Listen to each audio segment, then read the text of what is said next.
Hello student, very good morning. Myself Anita Gautam, Education Department from City Group of College. I welcome you all in this online lecture series.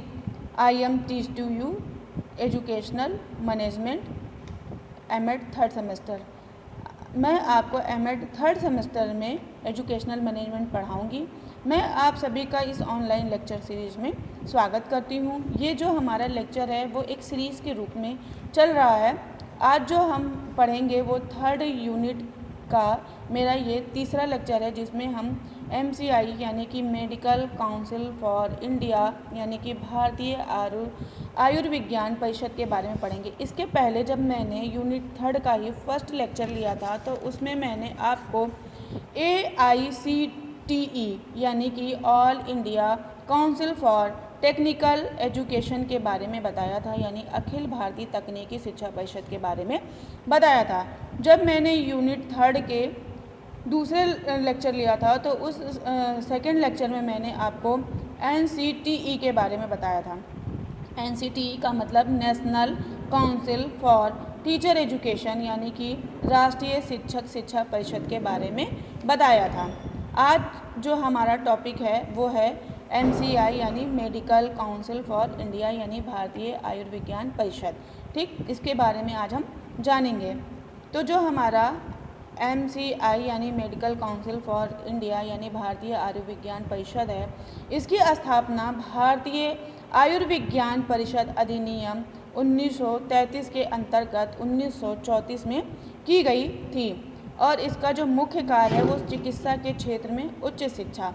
जब उच्च शिक्षा की बात करेंगे तो यहाँ पे हमारा जो है वो महाविद्यालय और विश्वविद्यालय की बात करेंगे यहाँ पे। तो उच्च शिक्षा हेतु भारत व विदेश, मतलब भारत में ही नहीं विदेशों में भी चिकित्सा योग्यता की मान्यता के लिए समान मानकों को स्थापित करना था।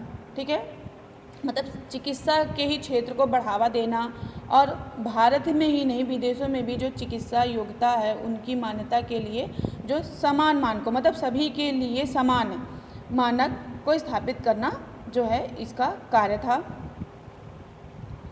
एक शॉर्ट फॉर्म में हम देखेंगे कि स्थापना जो MCI है उसकी स्थापना जो है 1933 में हुई थी और जो इसका मुख्यालय है वो नई दिल्ली में इसका मुख्यालय है।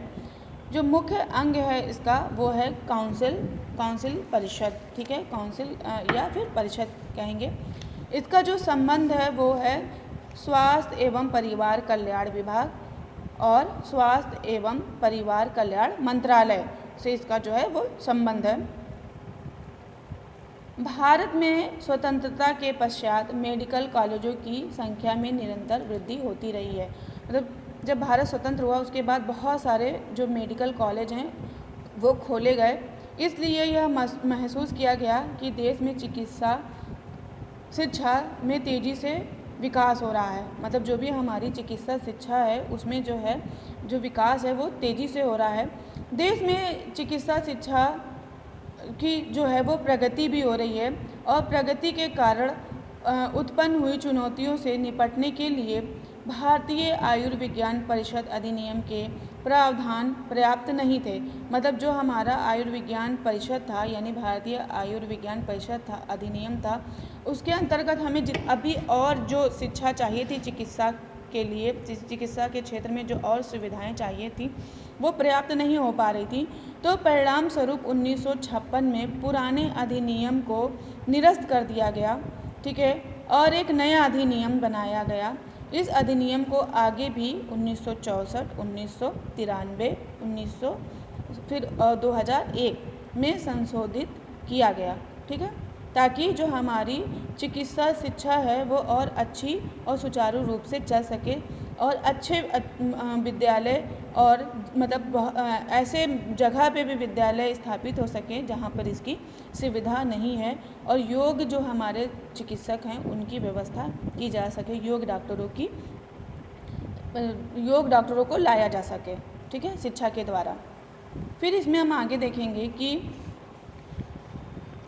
केंद्रीय स्वास्थ्य मंत्री परिषद के शासी निकाय के अध्यक्ष हैं। ठीक है, इसमें देखेंगे कि जैव आयुर्विज्ञान के विभिन्न विषयों के प्रतिष्ठित विशेषज्ञ की सदस्यता में बने वैज्ञानिक सलाहकार बोर्ड द्वारा इसके वैज्ञानिक एवं तकनीकी मामलों में सहायता प्रदान की जाती है।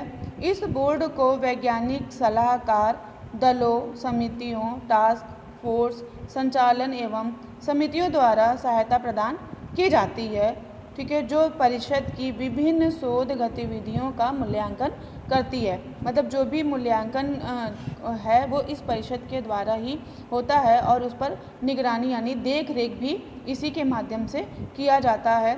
भारत में आयुर्विज्ञान अनुसंधान को वित्तीय सहायता प्रदान करने एवं समन्वय स्थापित करने के विशेष उद्देश्य के साथ भारत सरकार द्वारा 1911 में इंडियन रिसर्च फंड एसोसिएशन की स्थापना की गई। मतलब जब हमारा इंडियन रिसर्च फंड एसोसिएशन आया तो उसके द्वारा हमें इस आयुर्विज्ञान अनुसंधान में कितनी वित्तीय सहायता प्राप्त करनी चाहिए और कितना धन इसके लिए पर्याप्त होगा, कितनी शिक्षा व्यवस्था के लिए खर्च आना चाहिए, सारी चीज़ों का जो है ब्यौरा हमारा वो इंडियन रिसर्च फंड एसोसिएशन के द्वारा किया जाने लगा।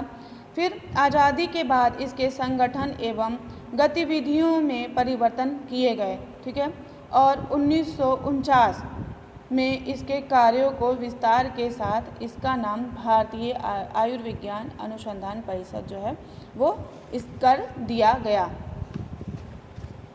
इसमें फिर हम आगे देखेंगे कि जो परिषद की शोध प्राथमिकताएं राष्ट्रीय स्वास्थ्य प्राथमिकताओं के अनुरूप, जिसमें संचारी रोगों पर नियंत्रण, ठीक है, मतलब जो भी ये परिषद का कार्य होता था उसमें हमारा जो था पहले कि जो हमारे रोग हैं वो उनका नियंत्रण किया जा सके और चिकित्सा प्रबंध मतलब चिकित्सा की अच्छा प्रबंध किया जा सके, प्रजनन क्षमता नियंत्रण किया जा सके, माँ एवं शिशु स्वास्थ्य, ठीक है, माँ और बच्चे उनके जो स्वास्थ्य है उनकी जो देख रेख है वो किया जा सके, स्वास्थ्य सुरक्षा वितरण हेतु वैकल्पिक नीतियों के विकास, पर्यावरणीय एवं अन्य रोग जैसे कैंसर, अंधता, मधुमेह जैसे रोगों को अनुसंधान के माध्यम से देश में जैव आयुर्वेदिक शोध को बढ़ावा देती है, ठीक है।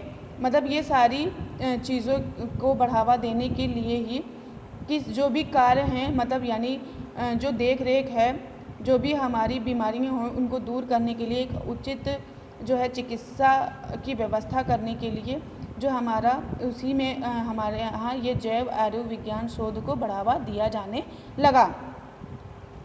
आगे हम देखेंगे कि वर्तमान में देश भर में स्थित 21 स्थायी शोध संस्थानों और 6 क्षेत्रीय आयुर्विज्ञान अनुसंधान केंद्रों के माध्यम से किए जा रहे हैं। मतलब आज जो वर्तमान समय है उसमें देखा जाए तो हमारे 21 जो है स्थायी शोध संस्थान हैं और जो 6 हैं वो क्षेत्रीय आयुर्विज्ञान अनुसंधान हैं, ठीक है। इन्हीं के माध्यम से जो हमारा आयुर्विज्ञान अनुसंधान केंद्र जो है वो मतलब के देख रेख में चलाया जा रहा है। इसके अलावा क्षेत्रीय आयुर्विज्ञान अनुसंधान केंद्रों द्वारा क्षेत्रीय शोध स्वास्थ्य समस्या को दूर करने के शोध जो हैं वो किए जा रहे हैं। साथ ही साथ मतलब देश के विभिन्न भौगोलिक क्षेत्रों में शोध क्षमताओं को तैयार करना एवं सुदृढ़ बनाना इसका उद्देश्य है। यानी कि अच्छे से अच्छे शोधकर्ता को लाया जा रहा है जिससे कि जो ये व्यवस्था है वो सुदृढ़ हो सके और उद्देश्य पूर्ण हो सके, ऐसी व्यवस्था की जा रही है।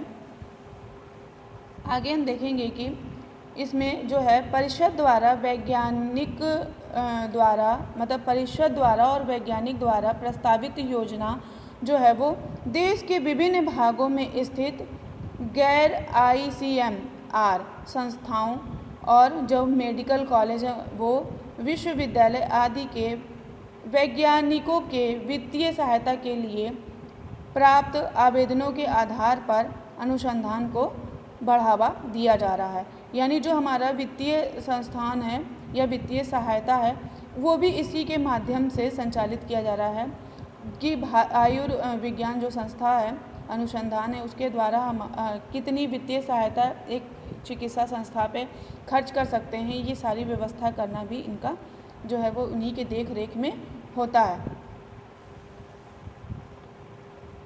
अब हम इसमें आगे देखेंगे जो हमारा भारतीय आयुर्विज्ञान परिषद है उसके उद्देश्य क्या क्या हैं। तो उद्देश्य में हम देखेंगे, पहला उद्देश्य जो है हमारा चिकित्सा शिक्षा में स्नातक पूर्व एवं स्नातकोत्तर दोनों स्तर पर एक समान मानकों को बनाए रखना, यानी कि जो हमारे इसमें ग्रेजुएशन यानी चिकित्सा शिक्षा की जो ग्रेजुएशन करते हैं उनके लिए और जो पोस्ट ग्रेजुएट करते हैं उनके लिए, दोनों स्तरों के लिए जो है एक समान मानक को बनाए रखना जो है इनका मेन उद्देश्य होता है।